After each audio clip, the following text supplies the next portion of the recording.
demigods, mortals, and monsters, it's your friendly neighborhood demigod lover, here to discuss the finale of Season 1 of Percy Jackson and the Olympians. I really can't believe that's a wrap. We really finished Season 1, which means we're immediately on to harassing Disney execs to give us a Season 2. Season 1 of this thing that has seemed too good to be true from the beginning has legitimately just wrapped up. We just got a whole freaking season of the thing that this fandom has been fighting for 10 years. I kind of can't believe this is real. Do you know how much awesomeness we have absorbed in the last 8 weeks? This is now a bingeable series. People are gonna binge this because it pops up in their recommended. Percy Jackson and the Olympians, the Disney Plus series, is a thing. We just got our finale. And I should probably review it instead of just talking about how surreal it is. To start off, I like the flashbacks with Luke. They were a good addition to the episode because they really added some punch to his betrayal. I like the transition clip where you can see like Luke pointing his sword at Percy, and then it's Percy pointing his sword at Ares. And the way they did it just makes it look like Luke and Percy are about to fight each other. And it's just such subtle but good foreshadowing. Ares' actor really killed it in this scene. Like, him doubling over laughing and looking serious, but also scary, but also an idiot. Like, this guy is just encompassing every mood that is Ares at all the right moments. In regards to the fight between Percy and Ares, damn, that was brief. I wasn't sure how to feel about that at first, but it's honestly fair. I mean, how long was Percy supposed to last in sword-to-sword combat against the god of war? If it wasn't for him being awesome and unleashing his true powers at the end, it would have been a pretty quick one-sided fight. When you consider how short the fight was, and the fact that there was no real discussion before it, and the fact that Annabeth giving Percy her necklace was something she did after the fight but before he goes to Olympus, what they're trying to say is that battling Ares isn't the real challenge. Facing Zeus is. That's way more risky. It's a fascinating way of doing it, especially considering how Percy says, "I'm done running from monsters." Which, can we talk about that line? The acting, the meaning, the everything? Walker Scobell destroyed this. This all comes together. It's all coming together.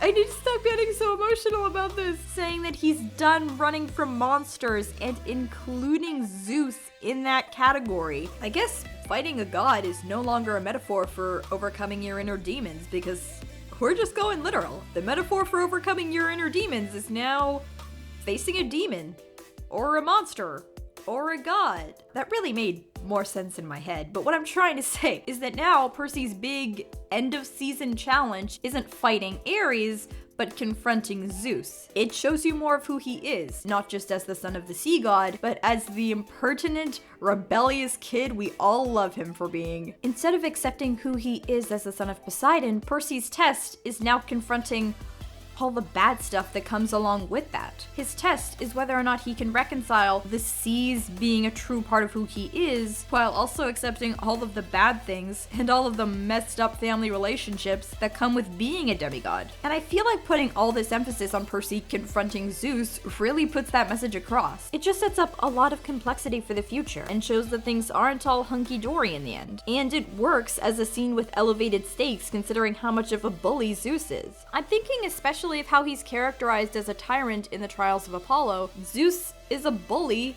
and Percy's ultimate challenge is standing up to him. I love that. It shows his amazingness, it shows glory through impertinence, which I now want on a shirt. It also means that Percy confronting him about his messed up family is more than just fluff, more than just words to hit you in the feels. It just adds a level of realness and importance to what he's saying. But we'll get into the specifics of the scene soon. Percy setting terms to his battle with Ares is ironically something that I would expect to see in the book, but not in the show. And that just makes me really happy that it was in the show because they care about giving off the real Percy Jackson vibes. Of course, I like how they set up the idea of not looking at a god's true form. I like how Percy says to Alecto, "That's been your quest all along." I know that monsters don't technically have quests, but they really do have a way of tying things together. It's also cool how Alecto sincerely wishes him good luck on Olympus because she knows that the Olympians are so much worse than Hades is.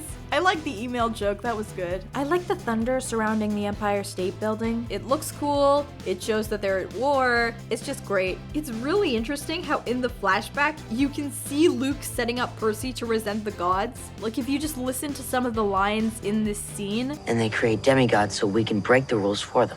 And Percy saying that the gods should be just as afraid of demigods. Luke so knew what he was doing. Of course Annabeth is afraid of spiders. We love you, Percy Jackson writers! 2 thumbs up for the design of Mount Olympus. It looks really cool and otherworldly. I love how the design of Olympus goes from heavenly kingdom to ultra scary as Percy gets closer to Zeus. We love.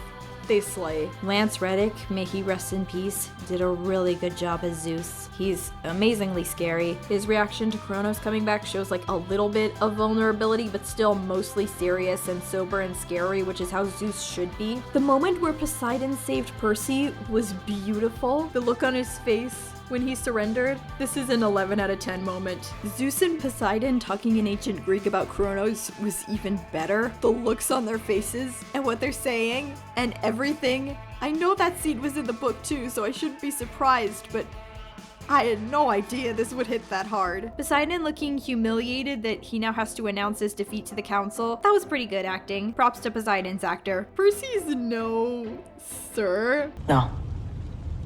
Sure. Made me laugh so hard. Like, oh, Percy. They included the sea doesn't like to be restrained line, which means it's officially time to party. We gotta appreciate Poseidon insulting Ares, of course. But like, why is them talking about dreams so touching? Poseidon about to kind of get close to Percy and have a moment with him, and then just sending him away with the pearl, and Percy's face, and Percy showing up next to Thalia's tree of all places, was so perfect.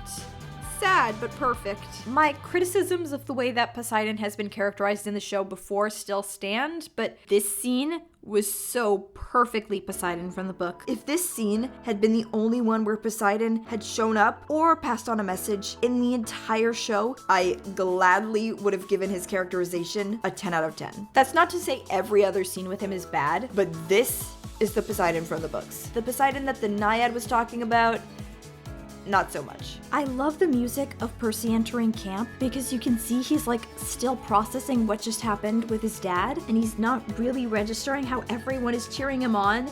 And then he does realize it. I'm so happy watching all these little kids cheering Percy on. It warms my heart. Like he's just become a role model for these kids, and they're so enthusiastic. We got to appreciate the hug 2.0. They could have been squishy and touchy-feely about the hug for a little longer before Clarice came up. The scene of Luke's betrayal was brilliant. This is how you make positive changes from book to show. The fireworks lighting up their faces through the whole scene was beautiful. The red fireworks lighting up their faces in red at all the right moments to provoke danger, especially when Percy realizes that Luke is the traitor. I like the creepy music throughout the scene. Luke recruiting Percy instead of unaliving him is brilliant. It makes so much sense because why would he explain his evil plan to Percy if he's just gonna unalive him? And then oh my god, he's explaining his evil plan to Percy to recruit him.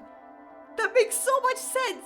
Luke's monologue, of course, was amazing. It's not too different from the book monologue, so I'm not gonna go into detail. It hit me in the feels, it had all the right pauses. I love how it wasn't just a straight monologue, but there was also Percy interjecting, quite often in fact, so it was like a dialogue, and it was a freaking good dialogue. They could have made it a little more obvious that Luke was being used as Kronos' puppet, but I guess they didn't want to scare younger viewers by showing how much Kronos had manipulated and brainwashed Luke. It makes sense how Percy said that he met Luke's dad and Luke just immediately pulls the sword on him. That made sense as a way to progress the scene. Annabeth's face when she realized Luke was a traitor, and Luke's face when he realized Annabeth knew he was a traitor.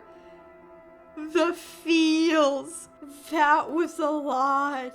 I'm gonna need a while to recover from that one. Charlie Bushnell, Walker Scobell, Leia Jeffries, You are extraordinary. I like how Percy has a bead on his necklace now. I guess the beads signifying how many summers you've spent at camp are just kind of implied in the show instead of being stated. That's fair enough, it's not an issue for me, it just makes me really happy when I see it. Chiron saying he was proud of Percy was very nice. Far from the most gut punch thing that happened in the episode, but still very touchy-feely. Am I the only one who thinks Mr. D sounds kind of like Oprah?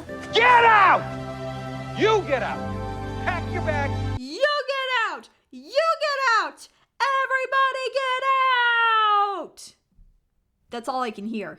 I love Annabeth smiling at the end, going to see her dad. She just looks so happy. She's grown so much. And Percy telling her to just be a kid. You really went right for the throat with that one, didn't you, Percy? I like how it's confirmed that Annabeth also has dyslexia because it's mentioned that she's worried she read Disney World wrong. Because, you know, there's that whole association a lot of people have between dyslexia or just general learning disabilities and being dumb, but Annabeth is the smart one, so it's important to show that she also has ADHD and dyslexia, and that was true in the book too, so yay! Grover's searcher's permit taking the form of a really cool flower. I love that. I also love how they're foreshadowing for Sea of Monsters. Obviously it doesn't confirm that there's going to be a season 2, but they're setting up for one. Now between the pact and the hug and the music as it's all happening, why are you doing this to me? That was another gut punch moment. That was the gut punch of season 1. I love how Percy said that what happened to him was a long story, but a good one. Like, I'll say, it sure was. The transition to the nightmare as everything went dark and these creepy lights came on was seriously awesome. In regards to Kronos telling Percy, your survival is the key to my return.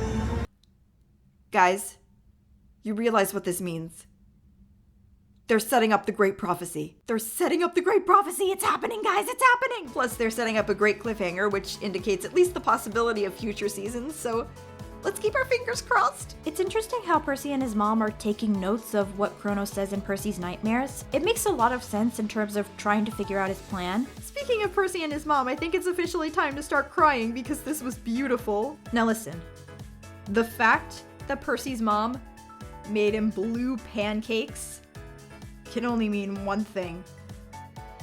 We, the Percy Jackson fandom, are officially invincible. I like watching the kind of epic mini montage of Percy preparing for 7th grade because it's gonna be a battle. Percy calling out to kids who are different at the end pierced my heart. Like, this is why the books were written. I love how Percy says, don't give up because we're gonna need you for what's ahead. It's really awesome. It's kind of like the Kane Chronicles, how they're calling out, saying like, hey, if you're different, we're gonna need you for what's ahead. And I love it. I found that the epilogue was sensible enough. Of course, Gabe got what was coming to him, just like in the books. I didn't really expect them to keep with the book's ending where he was just straight up murdered, so With that, the only other thing I have to say to all of our beloved Percy Jackson characters is, please tell us you'll be back next summer.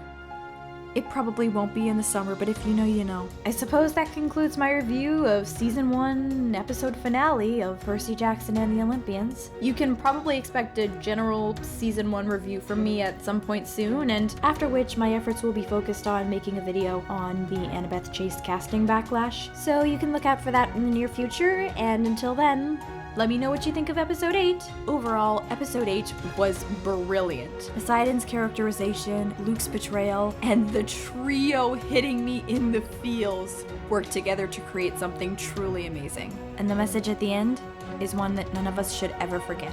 Hold fast, demigods. Until next time.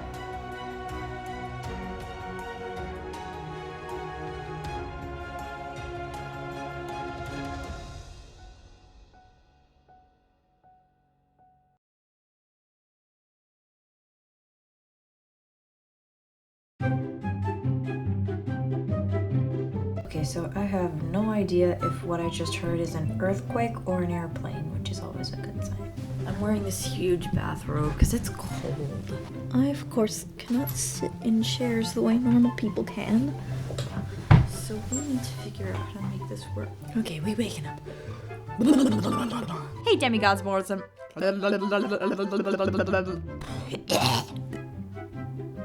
Just gonna wait for the ambulance to pass. My breath smells like chili. And then it transitions to pointy. Thunder!